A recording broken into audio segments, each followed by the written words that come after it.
প্রত্যেকটা মুসলিম সে জানে না আল্লাহ তাকে নাজাত দেওয়ার জন্য কি ব্যবস্থা করে রেখেছেন।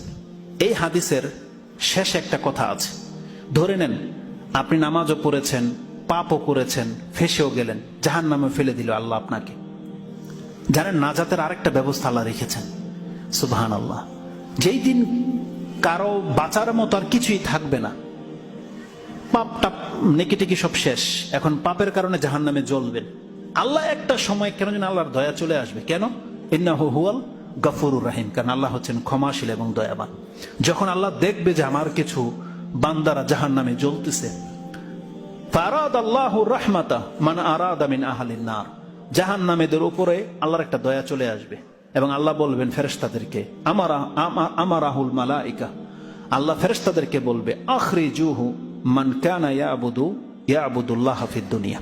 আরেক বর্ণনায় আসছে মান কালা লা ইলাহা ইল্লাল্লাহ, ফেরেশতারা তোমরা জাহান্নামে যাও, গিয়ে আমার কিছু বান্দারা আছে যারা জমিনে লা ইলাহা ইল্লাল্লাহ বলেছিল। এর ব্যাখ্যা কি?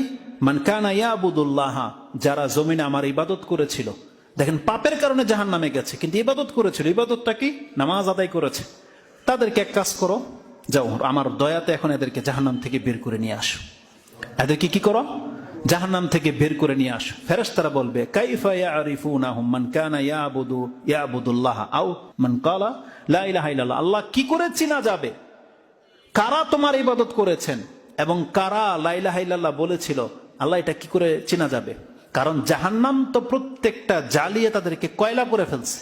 কাদুন্তি শিশু বলা হয়েছে, একেবারে কয়লা হয়ে যাবে। এই চেহারার মধ্যে লেখা থাকবে না এটা আল্লাহ আব্দুর রহমান আব্দুল্লাহ বা উমুক তুমুক মাহমুদ বা কেউ, লেখা থাকবে না, কারণ চামড়া শেষ, একরকম হয়ে যাবে, সব কয়লা হয়ে যাবে। কি করে চিনবে কোনটা আল্লাহর বান্দার কোনটা কাফের? আল্লাহ সুবহানাহু ওয়া তাআলা বলছেন তোমরা যাও, চিনতে পারবে। কেন জানো?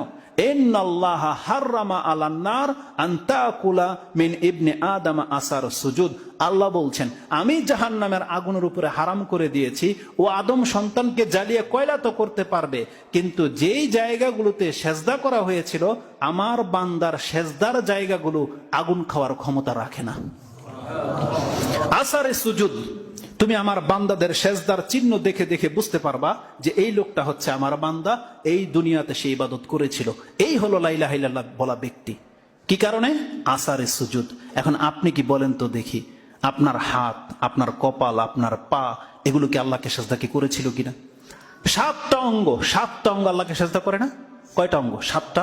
কপাল, নাক, 2 হাত, হাঁটু এবং 2 পা। এই হাদিস অনেকে বোঝে না, তাই ঘষে ঘষে কপালের মধ্যে দাগ করে ফেলে।